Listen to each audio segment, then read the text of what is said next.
నమః. హరిః ఓం. వసుదేవసుతం దేవం కంసచానూరమర్దనం దేవకీ పరమానందం కృష్ణం వందే జగద్గురుం. తీర్త్వా మోహార్ణవం హత్వా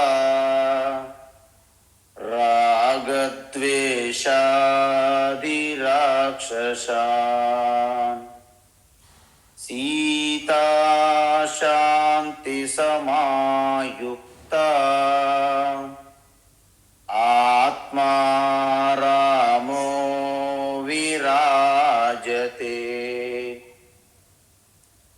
ఆత్మా రామో విరాజతే. ఆత్మస్వరూప బంధుగణ.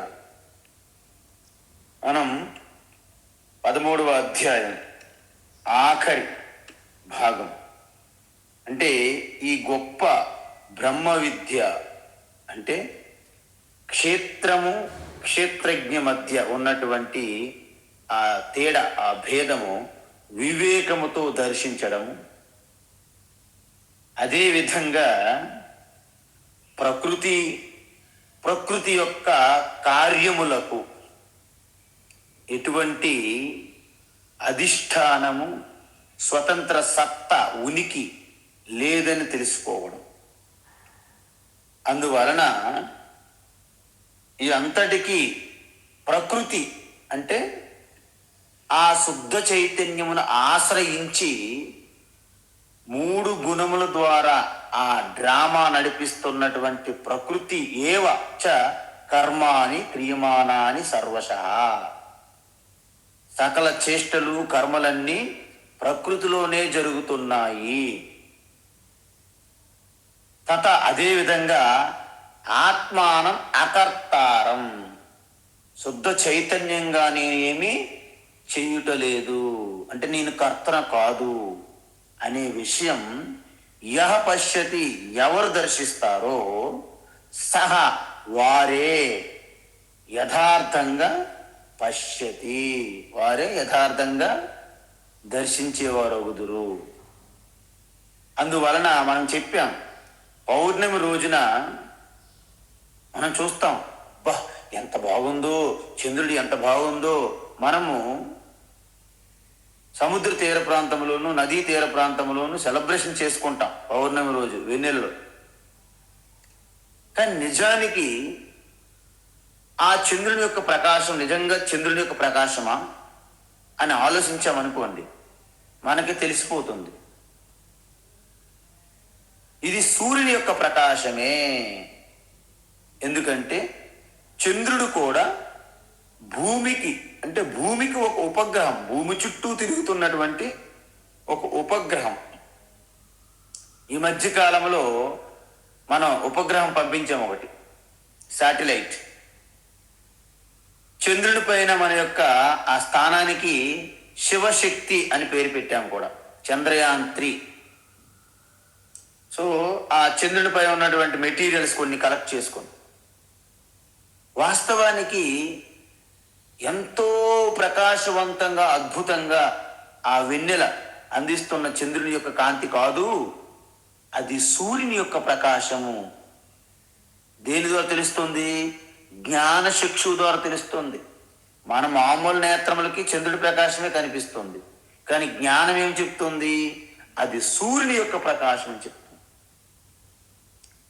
ఈ విధంగా ఎవరైతే దర్శిస్తారో సహ పశ్యతి. అయితే అలా దర్శించడం ఏమవుతుంది? సకల ఆకారాలు, నామరూపాలు, ఉపాధులు, శరీరాలు అనేకమైనప్పటికీ వాటిని ప్రకాశింపజేస్తున్న శుద్ధ చైతన్యం ఒక్కటే. అందుకే కఠోపనిషత్తులో యమధర్మరాజు ఈ విషయాన్ని నచికేతకి చాలా అద్భుతంగా చెప్పారు, చాలా బాగా చెప్తారు. ఎందుకంటే ఇక్కడ ఏమని చెప్పారంటే అగ్నిర్యతైకో భువనం ప్రవిష్ట రూపం రూపం ప్రతిరూపో బభూవ ఏకస్తథా సర్వభూతాంతరాత్మా రూపం రూపం ప్రతిరూపో బహిశ్చ. చూసారా, అగ్ని ఏ విధంగా అయితే భువనం ప్రవిష్ట అంటే ఎటువంటి లకడి అంటే కట్టె ఉడ్డు అంటే ఏ రకంగా ఉన్నటువంటి కర్రల్లో కట్టెల్లో ప్రవేశిస్తే ఆ రూపాన్ని ధరిస్తుంది అగ్ని. అదేవిధంగా వాయుర్యతైకో భువనం ప్రవిష్ట రూపం రూపం ప్రతిరూపో బభూవ ఏకస్తథా సర్వభూతాంతరాత్మా రూపం రూపం ప్రతిరూపో బహిశ్చ. అదేవిధంగా వాయువుకి ఎటువంటి ఆకారం ఉండదు, కానీ మీరు ఎటువంటి ఉపాధిలో ప్రవేశిస్తే ఆ ఆకారాన్ని ధరిస్తుంది. అదే మనందరికీ తెలుసు, నీరుకి ఎటువంటి ఆకారం ఉందా? లేదు. కానీ ఎటువంటి ఉపాధిలో అంటే బిందె, కొండ, జగ్గు, కలశము అంటే దేంట్లో నీరు ప్రవేశిస్తే అటువంటి ఆకారాన్ని పొందుతుంది. ఈ విధంగా వాటికి ఎటువంటి ఆకారం లేనప్పటికీ, వాటికి ఎటువంటి రూపము లేనప్పటికీ ఉపాధుల ప్రకారంగా మనకి అలా అనిపిస్తుంది. అందువలన మట్టి పాత్రలు అనేకమైనప్పటికీ మట్టి ఒకటి, ఆభరణములు అనేక విధములైనప్పటికీ బంగారం ఒక్కటి. అందుకే దక్షిణామూర్తిలో ఏం చెప్తారంటే మాయా కల్పిత దేశ కాల కలనా వైచిత్ర్య చిత్రీకృతం చిత్ర విచిత్రముల రూపంలో ప్రకటమవుతుంది మాయ. ఎందుకు? ఒకే బీజము విత్తనము, ఒకే బీజంలో విత్తనము యొక్క ఆ పొటెన్షియల్ ఆ అంకురముగా, ఆ మొలకెత్తిన అంకురం నుండి అలా చిన్న చిన్న చిగుళ్ళుగా, తర్వాత ఆకులుగా, పుష్పములుగా, ఫలాలుగా, కొమ్మలుగా, ఊడలుగా ఎంత పెద్ద వటవృక్షమైందండి. ఇవన్నీ ఎక్కడున్నాయి? ఆ బీజము నుండే. విచిత్రమైనటువంటి చిత్ర వైచిత్ర్యం అంటారు. ఈ విధంగా ఎవరైతే అనేక రూపాల్లో కూడా ఆ వెనక ఉన్నటువంటి పూసల వెనక ఉన్న దారముని ఎవరైతే గుర్తిస్తారో, దర్శిస్తారో వారే ఆ యొక్క విస్తారమైనటువంటి ఆ చైతన్య తత్వమును దర్శించిన వారు అవుతారు. అనుపశ్యతి ఏ విధంగా? శాస్త్రజ్ఞానం ఆచార్య గురువు ద్వారా తెలుసుకొని ఎవరైతే దాన్ని దర్శిస్తారో. ఒక చిన్న ఉదాహరణ, మీరు ఎప్పుడైనా బయటికి వెళ్ళేటప్పుడు పిక్నిక్లకి, వనభోజనాలకు వెళ్తాం, టూర్లకు వెళ్తాం. ఒక కొండ లాంటి ఏమైనా ఒక ప్రదేశాన్ని మీరు గుర్తించినట్లయితే ఏకాంతంగా ఒక్కరు మాత్రమే ఆ కొండపైకి వెళ్ళాలి. వెళ్ళి తదేకంగా ఆకాశంలోకి అలాగా చూస్తూ ఉంటే ఆ ఆకాశములో ఉన్న ఆ వాతావరణం, ఆ మేఘములు దాటి తదేకంగా మీరు చూస్తుంటే అంతరిక్షంలోకి విస్తారంగా ఆ దర్శనం కలుగుతుంది. అంతులేని అనంతంగా అనుభూతి కలుగుతుంది. ఒక్కొక్కసారి మీకు భయం వేస్తుంది, భయం పుడుతుంది. ఆ విస్తారమైనటువంటి ఆ ఆకాశంలోకి చూస్తే ఒక్కసారి నేత్రములు మెల్లగా నెమ్మదిగా మూసుకొని మీ హృదయములు చూడండి. హృదయములో స్ఫురిస్తున్నటువంటి ఆ చైతన్యం కూడా అంతే విస్తారంగా ఉంటుంది. అద్దులు లేని, అవధులు లేని, పరిమితులు లేని ఆ వ్యాపకంగా విస్తారంగా ఉన్న శుద్ధ చైతన్య స్ఫురణం, అది ఏ బ్రహ్మ సంపద్యతే తదా. ఆ విధంగా బ్రహ్మస్వరూపమే నా స్వరూపం అని తెలుస్తుంది. ఈ విధంగా అనాది నిర్గుణం నాశనం లేని అవ్యయ స్వరూపాన్ని తెలుసుకుంటే ఏమవుతుంది? శరీరస్థోపి కౌంతేయ, ఈ శరీరములో ఉన్నప్పటికీ నవద్వారే పురే దేహి నైవ కుర్వన్న కారయన్ అని చూసాం కదా మనం. ఎలాగైతే ఒక రంధ్రములు పెట్టిన కొండయందు లోపల భాగములో ఆ యొక్క క్యాండిల్ దీపం పెట్టినప్పుడు రంధ్రముల నుండి ఎలాగైతే ప్రకటమవుతుందో, అదేవిధంగా ఈ శరీర హృదయస్థములో వెలుగుతున్న చైతన్య జ్యోతి ఇంద్రియములు, మనసు, బుద్ధి ద్వారా ప్రకటమవుతుంది. అందువలన శరీరస్థోపి కౌంతేయ, హృదయస్థములు ఉన్నప్పటికీ నకరోతి నలిప్యతే, అది ఏమి చెయ్యదు, దేనికి అంటదు. యథా సర్వగతం సౌక్ష్మ్యాత్, ఏ విధంగా అయితే ఆకాశము సర్వగతం వ్యాపించి అత్యంత సౌక్ష్మ్యాత్ అంటే అత్యంత సూక్ష్మంగా ఉన్నదో, ఉన్నప్పటికీ దేనికి అంటకుండా ఆకాశం ఏ విధంగా అయితే ఉన్నదో, అదే విధంగా సర్వత్ర అవస్థిత, సకల దేహముల యందు కూడా లోపల బయట వ్యాపించి ఉన్నటువంటి చైతన్య ఆత్మ నా ఉపలిప్యతే అంటదు అని చెప్పారు. ఇప్పుడు భగవాన్ శ్రీకృష్ణ మరొక ఉదాహరణ చెప్పబోతున్నారు ఇక్కడ. ఏమిటది? యథా ప్రకాశయత్యేకః, యథా ప్రకాశయత్యేకః, యథా ప్రకాశయత్యేకః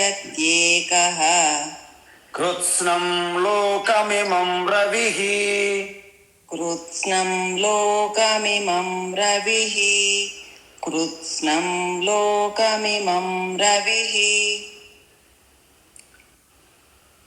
క్షేత్రం క్షేత్రీ తథా కృత్స్నం, క్షేత్రం క్షేత్రీ తథా కృత్స్నం, క్షేత్రం క్షేత్రీ తథా కృత్స్నం ప్రకాశయతి భారత, ప్రకాశయతి భారత, ప్రకాశయతి భారత యథా ప్రకాశయత్యేకః కృత్స్నం లోకమిమం రవిః, యథా ప్రకాశయత్యేకః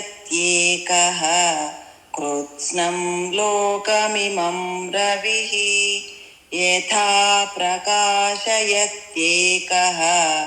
కృత్స్నం లోకమిమం రవిః క్షేత్రం క్షేత్రీ తథా కృత్స్నం ప్రకాశయతి భారత, క్షేత్రం క్షేత్రీ తథా కృత్స్నం ప్రకాశయతి భారత, క్షేత్రం క్షేత్రీ తథా కృత్స్నం ప్రకాశయతి భారత. ఉత్తమం. ఇంతకు ముందు మనము ఆకాశం గురించి చూసాము. ఇప్పుడు సూర్యుని గురించి ఉదాహరణ చెప్తున్నారు భగవాన్ శ్రీకృష్ణ. ఇది కొత్త ఏం కాదు, ఇది ఉపనిషత్తుల్లో చెప్పిందే. అందుకే మనం ఏమన్నామంటే, ఉపనిషత్తుల్లో యమధర్మంలో ఏం చెప్పారంటే, ఏమంటున్నారంటే సూర్యో యథా సర్వలోకస్య చక్షుః నలిప్యతే సాక్షుచైర్బాహ్య దోషైః ఏకస్తథా సర్వభూతాంతరాత్మా నాలిప్యతే లోక దుఃఖేన బాహ్యః ఏకో వసి సర్వభూతాంతరాత్మా ఏకం రూపం బహుధాయ కరోతి తమాత్మస్థం ఏన పశ్యంతి ధీరాః తేషాం సుఖం శాశ్వతం నేతరేషాం. చూసారా ఏ విధంగా అయితే సూర్య భగవాన్ సూర్యుడు ఏ విధంగా అయితే సర్వలోకస్య చక్షు, ఈ లోకమంతటికి నేత్రం ఎవరు? సూర్యుడు.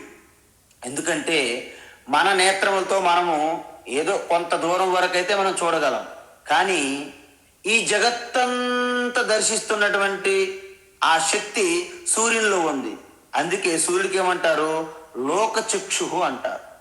లోకస్య చక్షు నలిప్యతే చ ఆక్షుషై బాహ్యై దోషై.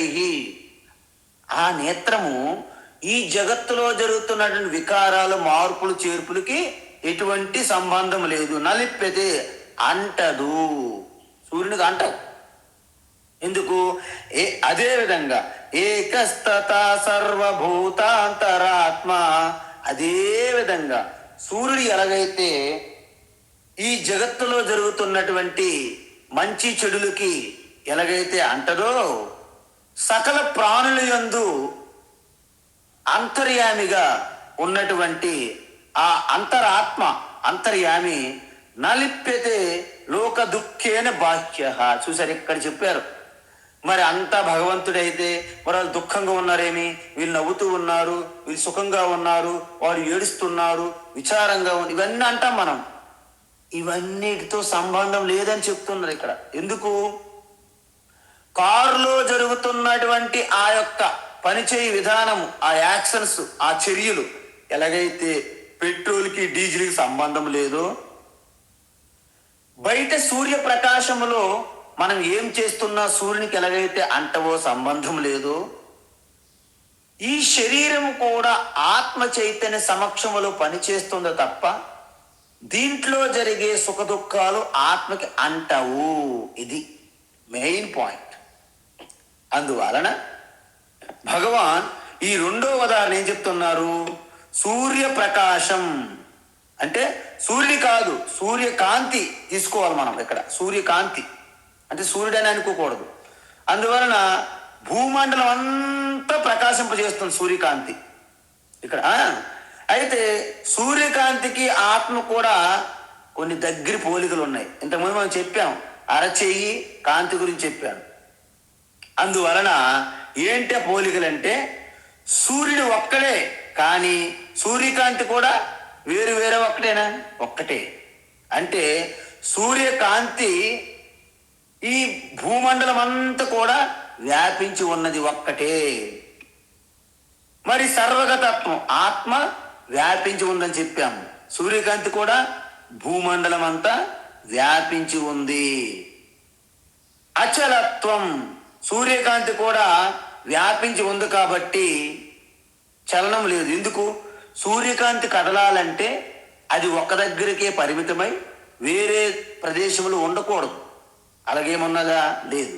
అందువలన పగలు రాత్రులు మనం భూమి మీద ఉన్నాం కాబట్టి భూమి దృష్టిలో పగలు రాత్రి, సూర్యునిలో పగలు లేదు రాత్రి లేదు, మరేముంది? సూర్యుడిగానే ఉంది. అందువలన సూర్యకాంతికి చలనము లేదు. అంటే అచలం, ఏకత్వం, సర్వగతం, వ్యాపకత్వం. తర్వాత సూర్యకాంతికి ఏమైనా వికారాలు ఉన్నాయా? మీరు చెప్పండి. ఇప్పుడు మనం చెయ్యలా పెట్టామనుకోండి, వెలుతురులో మనం చెయ్యలా కదిపామనుకోండి, ప్రకాశం ఏమైనా కదులుతుందా? మనం చెయ్యి తీసేసాం, ప్రకాశం ఏమైనా పోయిందా? అంటే ఎటువంటి వికారాలు ప్రకాశంలో సూర్యకాంతిలో లేవు. మరి అఖండము, నిరవయవం అంటారు.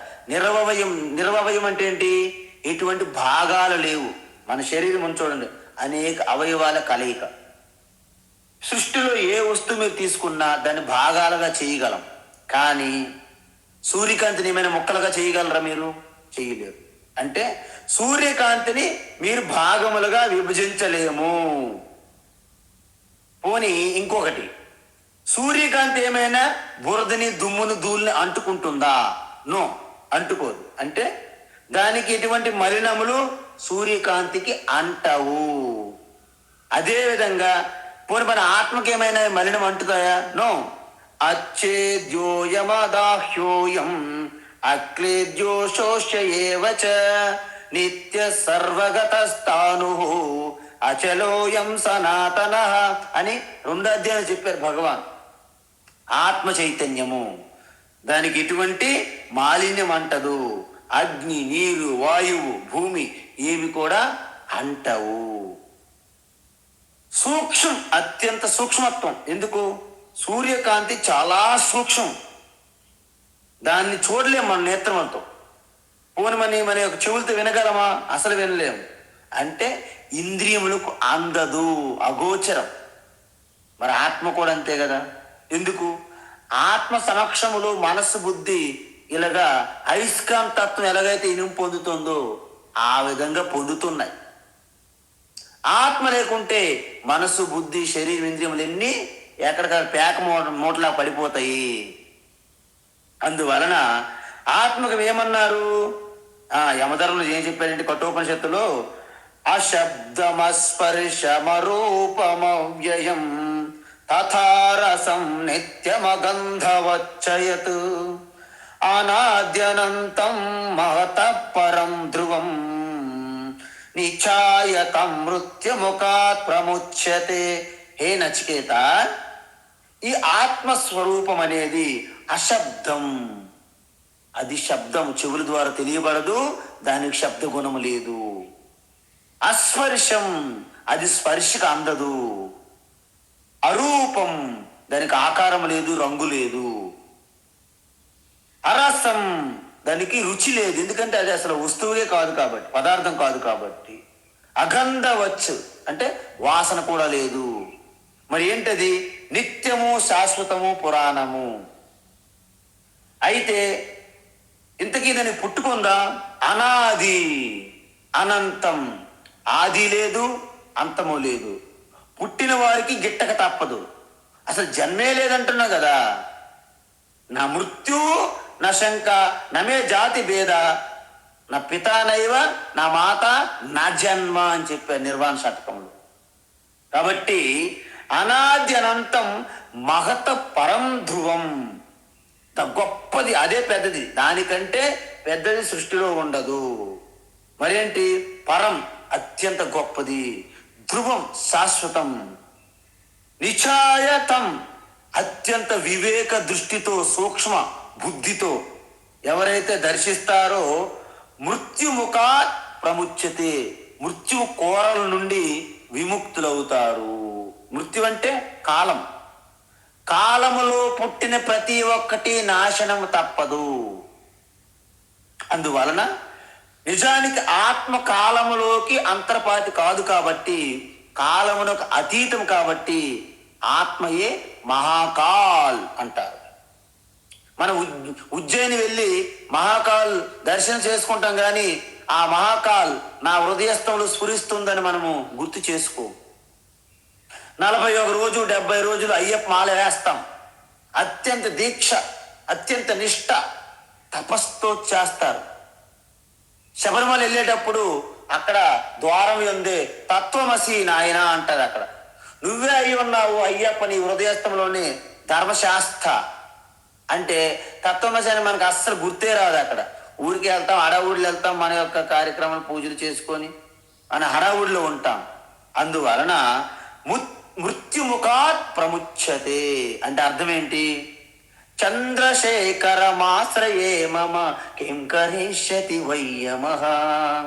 చంద్రశేఖర అంటే మహాకాల్. ఆ మహాకాల్ని ఆశ్రయిస్తే కాలం మీకేం చేస్తుంది? కాలం ఏమి చెయ్యి. మనకందరికీ తెలుసు ఇప్పుడు సమాజంలో, సొసైటీలో ఎలాగో ఉంది.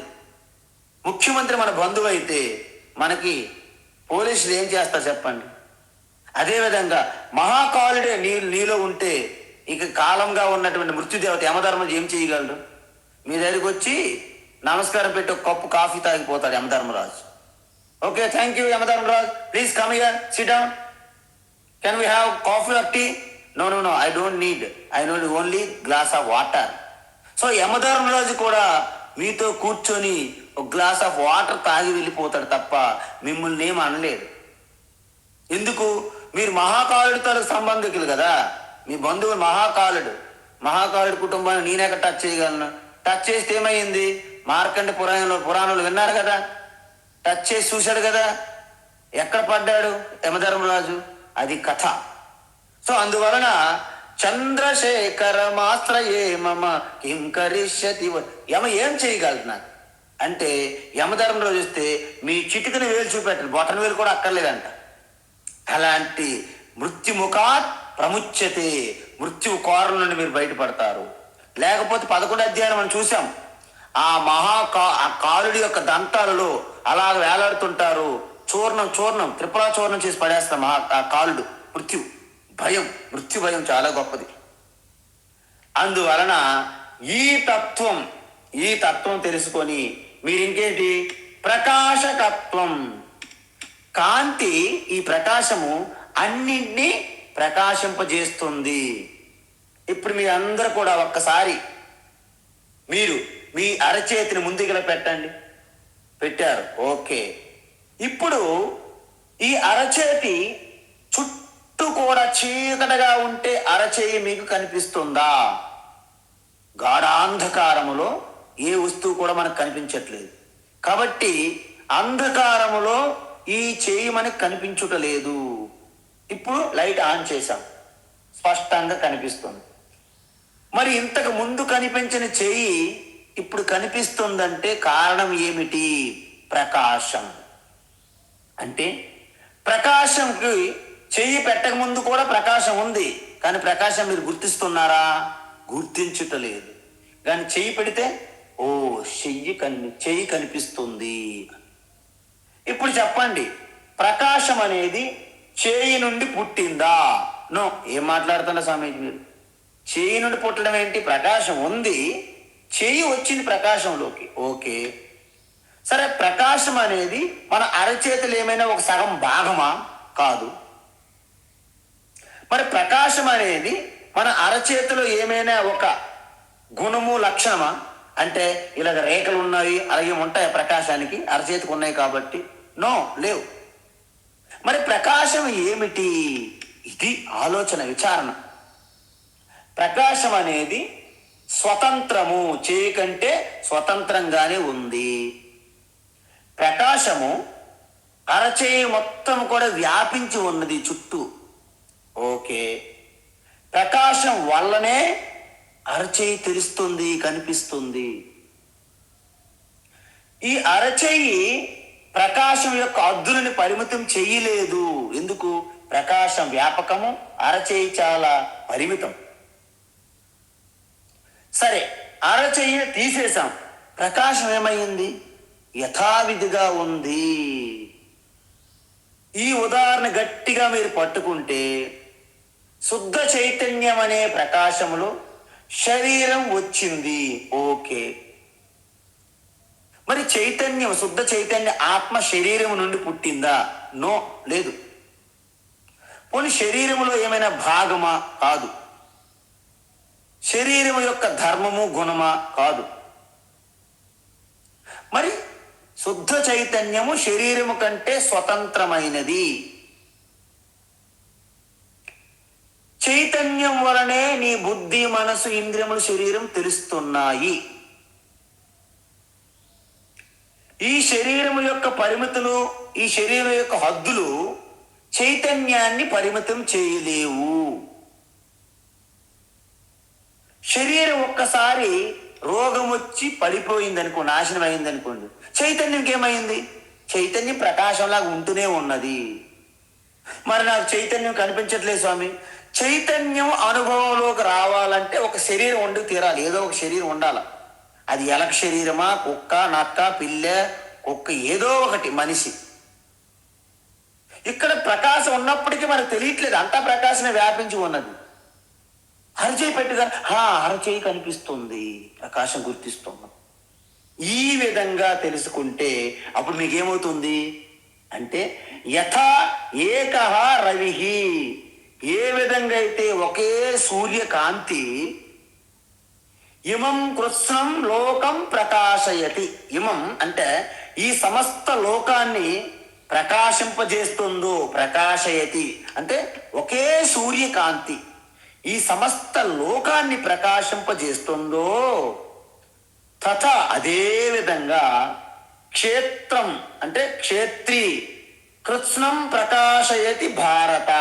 ఓ అర్జున, అంటే ఓ భరత వంశములో శ్రేష్ఠుడైనటువంటి అర్జున, ఒకే ఆత్మ అన్ని జీవుల్లోనూ ప్రాణుల్లోనూ ఉండి వాటన్నిటినీ ప్రకాశింపజేస్తుంది. చూసారా? క్షేత్రి అంటే సర్వక్షేత్రాలలో ఉంటూ ఆ క్షేత్రములన్నింటిని కూడా ప్రకాశింపజేస్తుంది. ఏంటి? ఆత్మ. అటువంటి ఆత్మను నేను, ఈ ఆత్మను ఈ 2 శ్లోకాల్లో ఏంటి? అంటే 33, 34 శ్లోకాల్లో ఆకాశంతో పోల్చారు, సూర్యకాంతితో పోల్చారు. ఈ రెండు కూడా మనందరికీ తెలుసు కాబట్టి భగవాన్ శ్రీకృష్ణ ఈ రెండు ఉదాహరణలు తీసుకున్నారు. ఆకాశము సూర్యప్రకాశమే అత్యంత సూక్ష్మంగా వ్యాపకంగా ఉంటే వాటికంటే సూక్ష్మంగా, వాటికంటే ఇంకా వ్యాపకంగా ఉన్నటువంటి ఆత్మ గురించి ఏం చెప్పాలి? అందువలన జ్ఞానేంద్రియములకు అందదు, మనస్సుకి అందదు అని చెప్పాం కదా.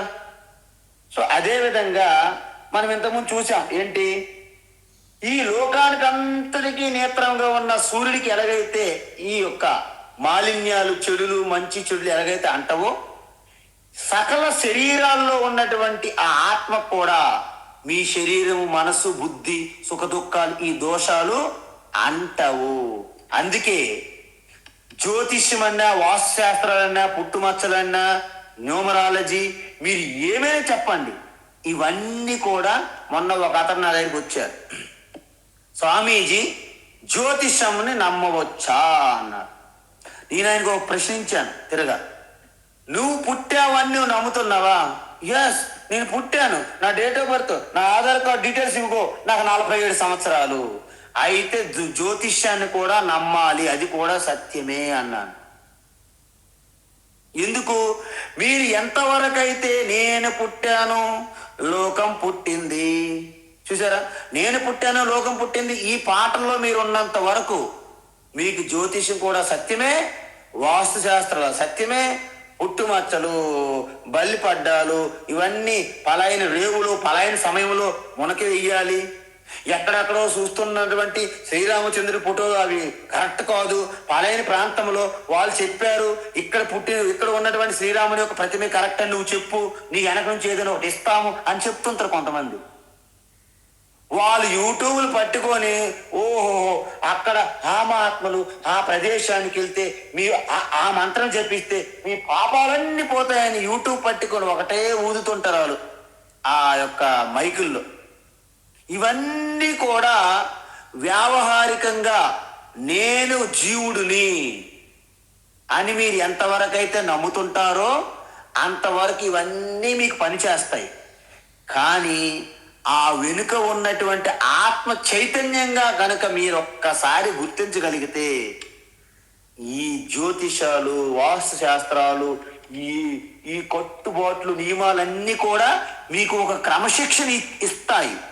కానీ వాటితోని జీవితాంతం మనం ఆగిపోకూడదు. చిన్నపిల్లలకు మనం స్కూల్కి ప్రవేశపెట్టినప్పుడు, చదివించేటప్పుడు వాళ్ళు షూ బాగా వేసుకోవాలి, టచ్ చేసుకోవాలి, టై కట్టుకోవాలి, ఐడి కార్డు ఉండాలి.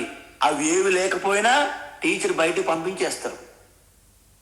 కానీ ఇవన్నీ ఆయన రీసెర్చ్ పరిశోధనలు చేసేటప్పుడు టై కట్టుకున్నాడా, టక్ వేసుకున్నాడా, ఏమి అవసరం ఉండవు. అందువలన మనం ఏ స్థితిలో ఉన్నామని మనం గమనించుకోవాలి తప్ప ఎదుటివాడు చెప్పాడని మనము చేయకూడదు. అందువలన చిన్నప్పుడు మన అమ్మ, బాబు రోజు నువ్వు టేబుల్స్ 2 1 2 2 4 2 3 6 2 4 8 2 5 10 20 అంటే 20 టేబుల్స్ ఉంటాయి, 20 ఎక్కములు అంటారు. ప్రతిరోజు అమ్మ రాయమంటారు. నేను ప్రతిరోజు రాసుకుని వెళ్ళేవాళ్ళ స్కూల్కి. నేను ఇప్పుడు engineering BTech, higher engineering mathematics. మళ్ళీ కూడా మా అమ్మ 20 ఎక్కములు చెప్పారు రోజు రాయమన్నారని. 2 1 2 2 4 రాశాను అనుకోండి, ఇది ఎవరు పరమానంద శిష్యులు అంటారు నన్ను. ఇది మీరు గమనించాలి. మీరు ఎక్కడ ఉన్నాము? నేను సంసారిగా అత్యంత అజ్ఞానంతో కొట్టుమిట్టాడుతున్నాను.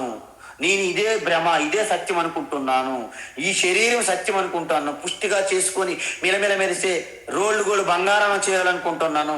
అయితే మీరు అన్నీ మీకు నిజమే. పలాయన ప్రాంతంలో పడుకోవాలి, 9 రాత్రులు పడుకుంటేనే మీకు అదేదో మంచిది కలిగిపోతుంది. లేకపోతే కొండ చుట్టూ ప్రదక్షిణ చెయ్యాలి, పొర్లు దండాలు పెట్టాలి, ప్రదక్షిణ చెయ్యాలి. ఇవన్నీ కూడా చెయ్యండి. ఎందుకు? మీరు ఆ స్థితిలో నుంచి బయటకు రావట్లేదు కదా. ఎందుకంటే అత్యంత సూక్ష్మమైనటువంటి తత్వాన్ని మీరు పట్టుకునేటప్పుడు వీటన్నిటిలో కూడా మీరు పాటిస్తారు, వీటన్నిటి డిస్మిస్ చెయ్యరు.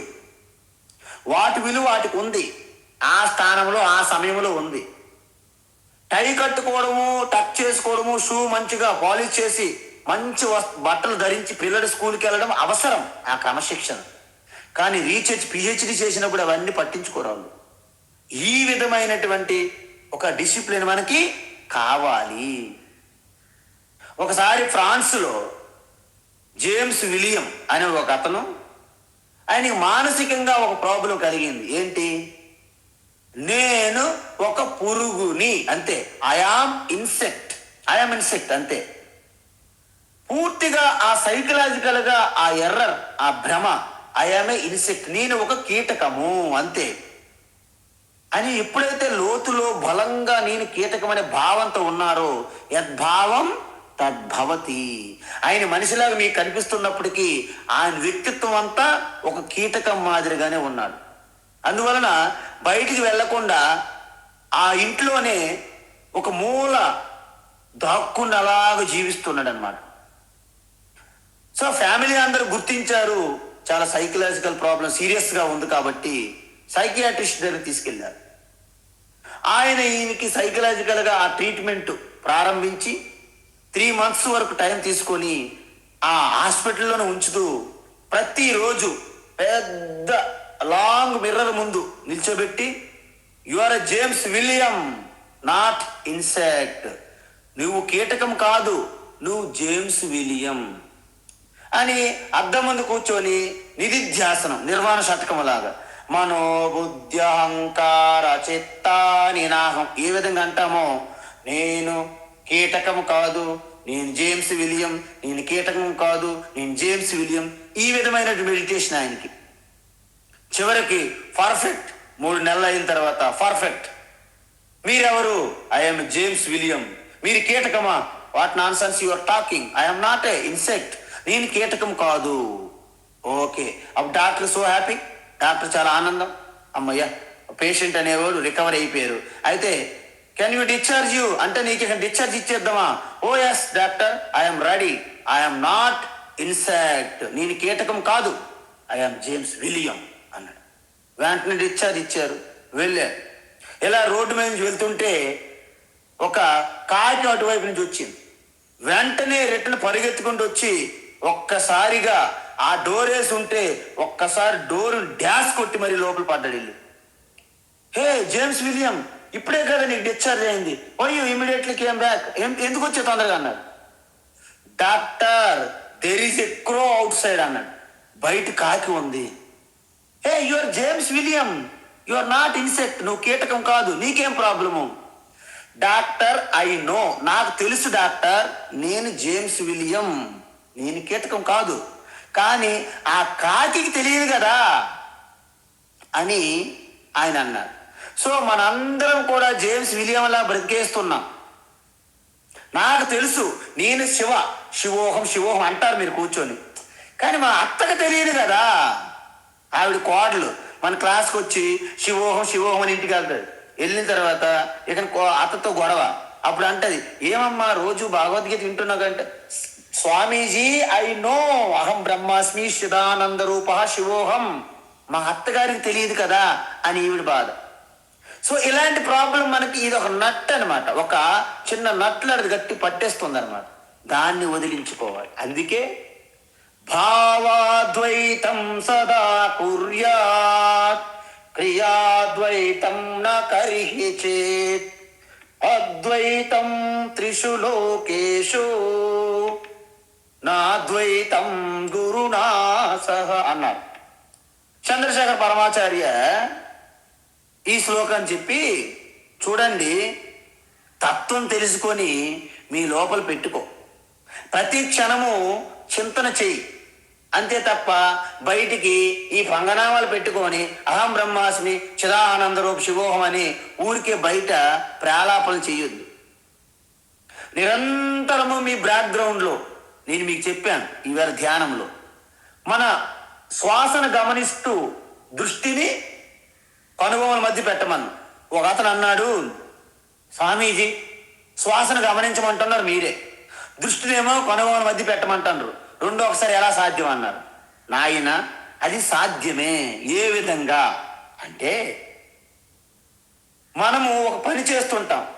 మన అమ్మగారు, అయ్యా ఈ పిల్లడు ఇక్కడే అలా క్రాలింగ్ చేస్తున్నారు, ఆ భూమి మీద ప్రాకుతున్నాడు, జాగ్రత్తగా చూడు అంటారు.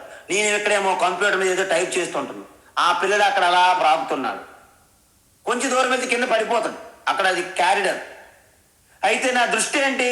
నా దృష్టి టైపింగ్, కానీ నేను పిల్లల్ని గమనిస్తున్నాను. లేకపోతే పిల్లల మీద పూర్తిగా దృష్టి పెట్టి మెకానికల్గా నేను టైప్ చేస్తాను. చూసారా, రామకృష్ణ పరమహంస అదే అన్నారు. మీ కర్తవ్య కర్మ వచ్చినప్పుడు మీ కర్మ చేస్తుంటారు, ఒక పావలా వంతు ఆత్మచింతన పరమాత్మ చింతన చేస్తుంటారు, ముప్పావలా కర్మలో పెడతారు. కర్మ అయిపోయిన తర్వాత పూర్తి చింతన అంతా ఆత్మ వైపు, నిధిధ్యాసనం. అందుకే కనులు తెరిస్తే కోదండరామ అంతా రామమయం జగత్, కనులు మూసుకుంటే ఆత్మారామ అంతర్యామి ఆనందరమణ. ఈ విధంగా మనము ఉన్నవారే జీవనముక్తులు, వారే వివేకవంతులైన సాధకులు, వారే తపస్విలు, యోగులు. ఇప్పుడు భగవాన్ శ్రీకృష్ణ ఈ అధ్యాయాన్ని ఈ విధంగా ముగిస్తున్నారు. ఏంటి? క్షేత్ర క్షేత్రజ్ఞయోరేవం క్షేత్ర క్షేత్రజ్ఞయోరేవం క్షేత్ర క్షేత్రజ్ఞయోరేవం అంతరం జ్ఞాన చక్షుషా అంతరం జ్ఞానచక్షుషా అంతరం జ్ఞానచక్షుషా భూత ప్రకృతి మోక్షం చ భూత ప్రకృతి మోక్షం చ భూత ప్రకృతి మోక్షం చ ఏ విదుర్యాంతి తే పరం ఏ విదుర్యాంతి తే పరం ఏ విదుర్యాంతి తే పరం క్షేత్ర క్షేత్రజ్ఞయోరేవం అంతరం జ్ఞాన చక్షుషా క్షేత్ర క్షేత్రజ్ఞయోరేవం అంతరం జ్ఞానచక్షుషా క్షేత్ర క్షేత్రజ్ఞయోరేవం అంతరం జ్ఞానచక్షుషా భూత ప్రకృతి మోక్షం చ ఏ విదుర్యాంతి తే పరం భూత ప్రకృతి మోక్షం చ ఏ విదుర్యాంతి తే పరం భూత ప్రకృతి మోక్షం చ ఏ విదుర్యాంతి తే పరం. ఏవం అంటే ఈ విధంగా, అంటే భగవాన్ ఇప్పటి వరకు ఏ విధంగా అయితే బోధించారో ఉపదేశించారో ఆ ప్రకారంగా, అంటే ఈ విధంగా క్షేత్ర క్షేత్రజ్ఞుల మధ్య గల అంతరం, అంతరం అంటే భేదము. చూసారా, ఏ విధంగా అయితే భగవాన్ చాలా స్పష్టంగా చెప్పారు. క్షేత్రం ఏంటి? ఇదం శరీరం కౌంతేయ క్షేత్రమిత్య విధి, అక్కడ ప్రారంభించారు ఆయన, పెద్ద ఆయన. కాబట్టి ఈ క్షేత్రము, ఈ క్షేత్రములన్నింటినీ తెలుసుకుంటున్నటువంటి క్షేత్రజ్ఞ, ఈ రెండింటి మధ్య అంతరం అంటే భేదం, ఆ తేడా, ఆ గ్యాపు. ఏ జ్ఞాన చక్షుష, మామూలు చూడడానికి అవ్వదు. నీటిలో కరిగి ఉన్నటువంటి ఉప్పుని ఎలాగైతే నేత్రములతో చూడలేమో, మరి నీటిలో ఉప్పు ఉందా లేదని ఎలా చూడడము? మీ నాలుగు మీద ఒక చుక్క వేయండి, తెలిసిపోదు రంగులు. ఆ విధంగా నీటిలో కరిగి ఉన్న ఉప్పుని నేత్రములు ఎలాగైతే చూడలేవు, దానికి నాలుగు ఎలాగైతే పని పెట్టాలో, అదే విధంగా ఈ క్షేత్రమునకు క్షేత్రజ్ఞకు మధ్య గల భేదాన్ని చూడాలంటే ఈ మనసు బుద్ధితో పనికిరాదు. ఎలా పనికిరావాలి? జ్ఞాన చక్షుష కావాలి. అంటే మీ మనస్సు సాధారణంగా స్వాభావికంగా సంస్కారం లేకుండా ఈ యొక్క మన యొక్క సంస్కార వాసనతో ఉన్న మనసు ద్వారా మీరు దర్శించలేరు ఆ భేదాన్ని. అందుకే ఇనుము అగ్నిలో మనం వేసినప్పుడు చాలా సమయం అగ్నిలో కాల్చిన తర్వాత ఇనుము ప్రకాశిస్తుంది. ఆ గోళమంతా ప్రకాశిస్తుంది, బరువుగా ఉంటుంది, మెరిసిపోతుంది. ఇంతకీ అగ్ని గోళము రెండు వేరువేరుగా మనము గుర్తించలేము. అగ్నే ప్రకాశిస్తున్నట్టు ఉంటుంది గోళముగా. అందువలన మనము సమ్మిడి దెబ్బలు ఆ ఇనుపు గోళానికి కొడితే అగ్నికి తగులుతున్నాయి. అగ్ని అబ్బా నన్ను కొడుతున్నావు ఎందుకు, నువ్వు ఇనుముకు కాదు కొట్టాలి, అబ్బా నన్ను కొడుతున్నావు ఎందుకు అంటుంది అగ్ని. అప్పుడు వడ్రంగి అంటాడు, నీ తప్పు, నువ్వు ఇనుముతో కలిసావు, దాంతో రాసుకొని పూసుకొని మమేకమైపోయావు, కాబట్టి ఇనుముకు తగిలే దెబ్బలు నీకు తగులుతున్నాయి అంటాడు ఆ వడ్రంగి. మనం కూడా ఈ శరీరం మనసు బుద్ధిని బాగా రాసుకొని పూసుకొని నేనే 70 కేజీలు, నేను ఎన్ని కేజీలు అండి, 65 కేజీలు ఉన్నానండి, ఒక 5 కేజీలు పెరగాలి. 75 ఉన్నవాళ్ళు నేను 75 అయిపోయానండి, ఇంకా 5 కేజీలు తగ్గాలి. శరీరం నువ్వా? ఈ కేజీలు తగ్గాల్సింది నీలోనా? నువ్వు తగ్గేది కాదు, పెరిగేది కాదు. నువ్వు అనంతము, అనాది, నువ్వు శాశ్వతం.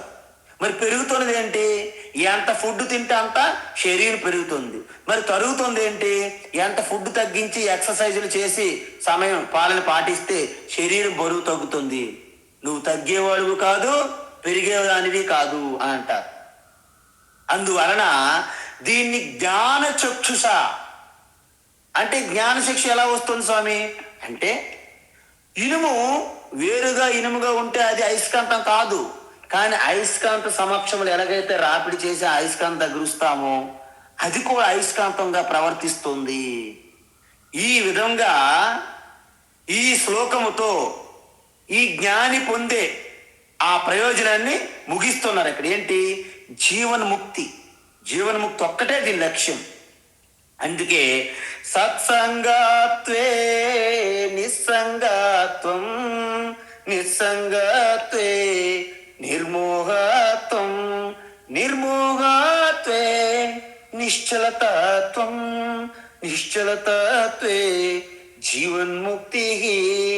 Hare Rama Hare Rama, Rama Rama Hare Hare, Hare Krishna Hare Krishna, Krishna Krishna Hare Hare. Find the knower, find the seer, find the hearer, find the taster, find the speller. Nothing exists, nothing belongs to you. You are neither mind nor body, immortal self you are. Nothing exists, nothing belongs to me. I am neither mind nor body, immortal self I am. Hare Rama, Hare Rama, Rama Rama, Hare Hare, Hare Krishna, Hare Krishna, Krishna Krishna, Hare Hare. ఎప్పుడైతే ఆ హరి మీలో ఉన్న మాలిన్యాలను మొత్తం కొల్లగొట్టుకుంటాడు. ఎందుకంటే ఆయన గొప్ప దొంగ. మీలో ఉన్నటువంటి ఆ నెగిటివ్ ఆసురీ సంపత్తి, ఏదైతే ఆసురీ గుణాలు ఉన్నాయో, రాక్షస గుణాలు ఉన్నాయో వాటిని దొంగిలిస్తాడు ఆయన. చాలా గొప్ప ప్రొఫెషనల్. మీలో దైవీ సంపత్తిని సద్గుణాలను టచ్ చేయడు ఆయన. మీలో ఉన్న దుర్గుణాలను కొల్లగొట్టంలో ఆయన మాస్టర్ డిగ్రీలు చేశారన్నమాట హరి. అందువలన హరే ఏ హరి హరతుమే మమ పాపాని సర్వాణి హరతుమే, సకల పాపాలన్నీ నాశనం చెయ్యి హరి అని ప్రార్థన చేస్తాం. అందువలన ఈ విధంగా జీవన ముక్తి ఫలముతో ఈ శ్లోకం ముగుస్తుంది.